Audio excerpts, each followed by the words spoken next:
Buenos días, hermanos y hermanas. Doy gracias a Dios porque nos da un tiempo para poder estudiar la palabra en este espacio de la comunidad contigo.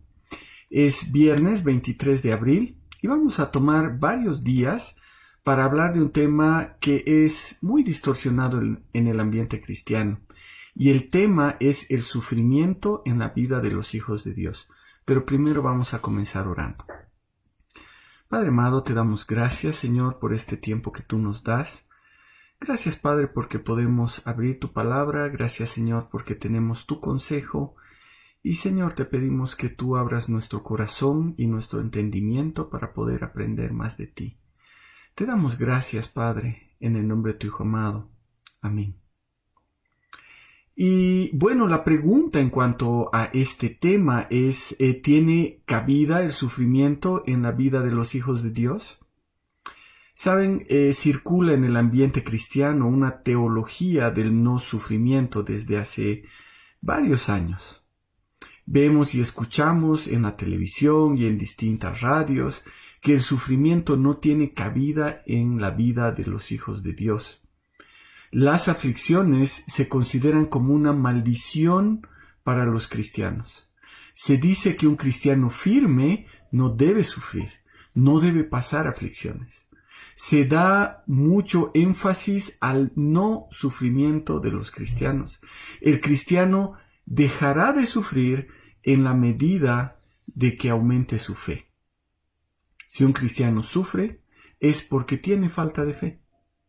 Ahora, ¿cómo encaja todo esto en un tiempo de pandemia donde vemos que esta enfermedad que nos tiene aterrados no hace distinción de personas? Saben, escuché con mucha tristeza cuando hace muchos años mi papá estaba pasando por un tiempo de una enfermedad muy complicada. Una persona muy cercana a nosotros le decía: estás enfermo por tu falta de fe. Porque un hijo de Dios no puede estar enfermo. Debes proclamar sanidad en tu vida para que la enfermedad se vaya. Debes creer que el Señor ya te ha sanado y que vas a poder entonces disfrutar de esa sanidad.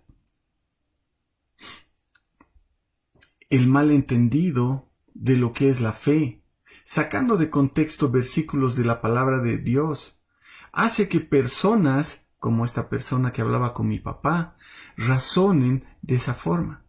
Un pensamiento que va en franca oposición a lo que la palabra nos dice. Otra de las facetas de esta teología es que no podemos decir que es nueva, pero dice que el cristiano no puede sufrir estrechez económica. Y saben, todo esto viene desde el tiempo incluso de Job. Se nos dice que no hemos sido llamados a ser pobres. Lamentablemente, se toma una traducción de Apocalipsis 1:6 y también 5:10, donde dice que somos reyes, aunque el texto original dice que somos un reino. Y claro, como la traducción dice que somos reyes, debemos vivir como tales. Y luego todas estas ideas se apoyan tomando selectivamente a algunos personajes bíblicos que tuvieron muchas riquezas, como Abraham, como Salomón o como David.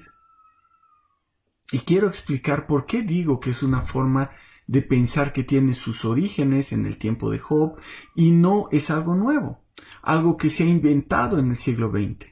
Si leemos detenidamente las acusaciones de Satanás en cuanto a la fidelidad de Job, tenemos una idea clara. En el capítulo 1, versículos del 8 al 11 del libro de Job, la palabra dice así: Y Jehová preguntó a Satanás: ¿No te has fijado en mi siervo Job, que no hay otro como él en la tierra?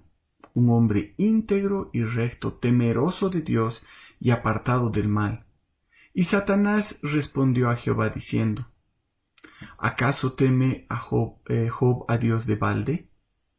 ¿Acaso no le has protegido a él y a su familia y a todo lo que tiene? El trabajo de sus manos has bendecido y sus posesiones se han aumentado en la tierra. Pero extiende, por favor, tu mano y toca todo lo que tiene, y verás si no te maldice en tu misma cara. Saben, Satanás plantea claramente que la fidelidad de Job estaba basada en los bienes materiales que Dios le había dado y también en su salud. Para él, la prosperidad de Job era la razón por la cual él mantenía su fidelidad hacia Dios.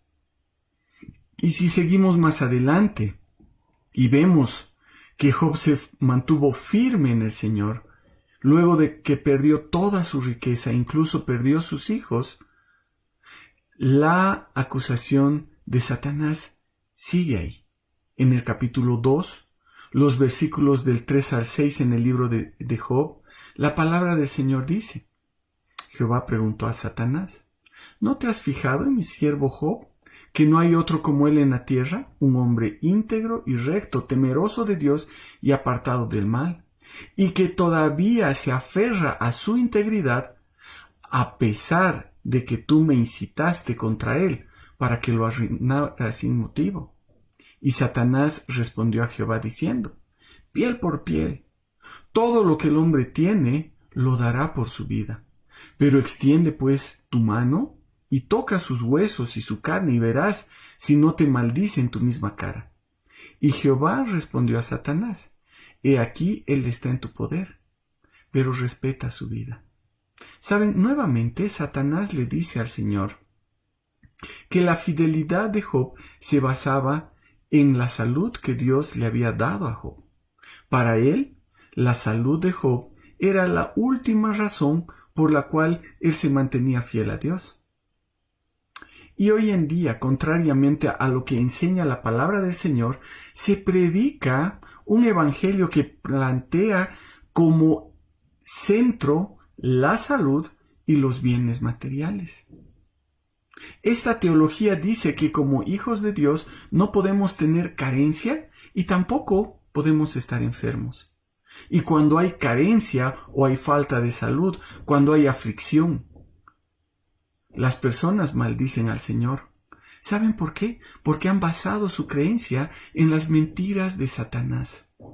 Y suena duro, pero ese evangelio quita el sufrimiento de la vida de los hijos de Dios.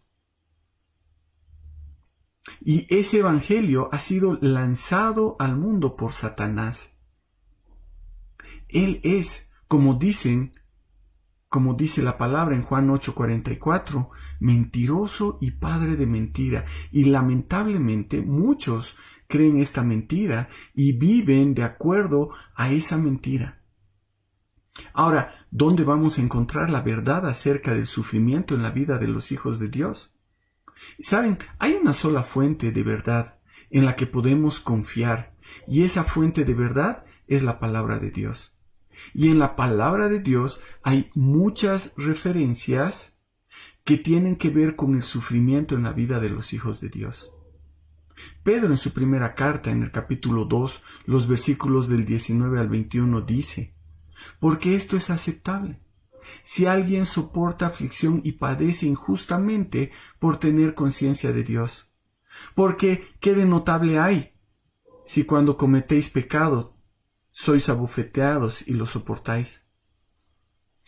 Pero si lo soportáis cuando hacéis el bien y sois afligidos, esto sí es aceptable delante de Dios. Pues para esto fuisteis llamados, porque también Cristo sufrió por vosotros, dejándoos ejemplo para que sigáis sus pisadas. ¿Saben? Hemos sido llamados a soportar aflicción. El sufrimiento no es algo ajeno a los hijos de Dios, más bien es parte de lo que es nuestra vida, es parte de nuestro llamamiento. Vamos a sufrir aflicción por vivir de acuerdo a la voluntad del Señor. Vamos a ser perseguidos, posiblemente vamos a perder nuestros bienes y tal vez nuestra salud. Y mientras estemos en este mundo, el Señor no nos ofrece bienestar, sino más bien nos advierte acerca de la aflicción, acerca del sufrimiento. Jesús en Mateo 10:38 y también en el 16:24 nos llama a tomar nuestra cruz y a seguirle, a dejar todo por su causa. Vemos de forma muy clara en la palabra que no somos de este mundo. Eso es lo que nos dice Jesús. Y eso es lo que Él está orando por sus discípulos. Dice en Juan 17, 14, 15, yo les he dado tu palabra y el mundo los aborreció, porque no son del mundo como tampoco yo soy del mundo.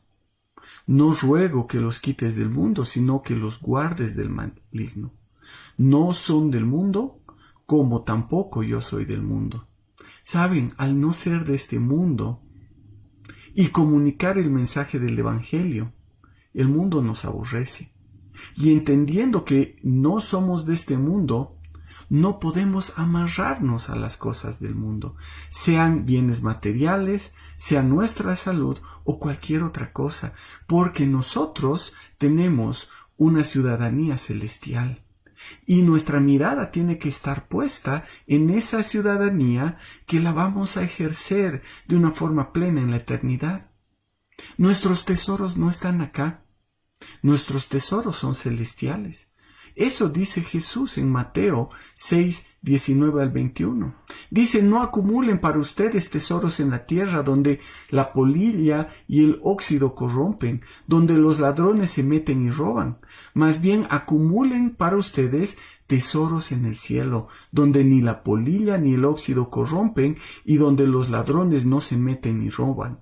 Porque donde esté su tesoro, allí también estará su corazón. Saben, todo va a partir de la perspectiva que tenemos. Cuando leemos la palabra de Dios, si somos hijos de Dios, nuestra ciudadanía no está acá en el mundo. Y eso, al no ser ciudadanos de este mundo, nos va a traer aflicción, nos va a traer sufrimiento, porque nosotros estamos predicando el mensaje de salvación, el mensaje de la cruz, Cristo crucificado. Ese Cristo que, como dice en 1 Corintios 1:23, es tropiezo para algunos y es locura para otros. Nuestros tesoros no están acá.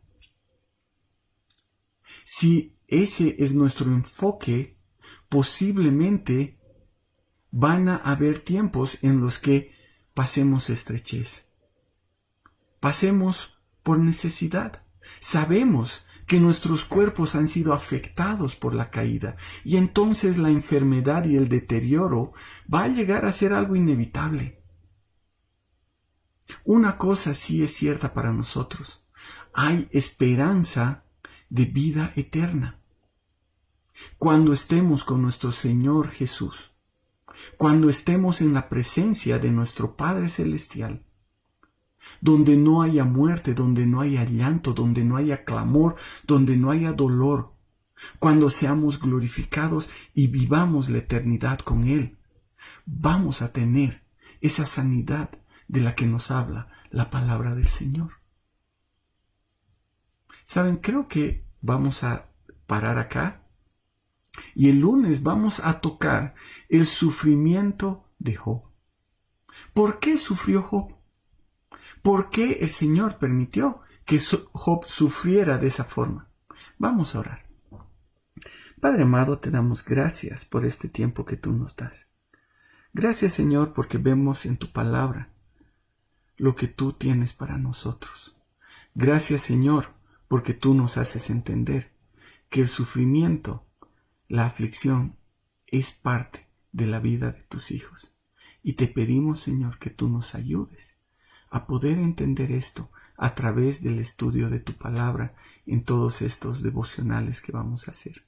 Te damos gracias, Padre, en el nombre de tu Hijo amado. Amén.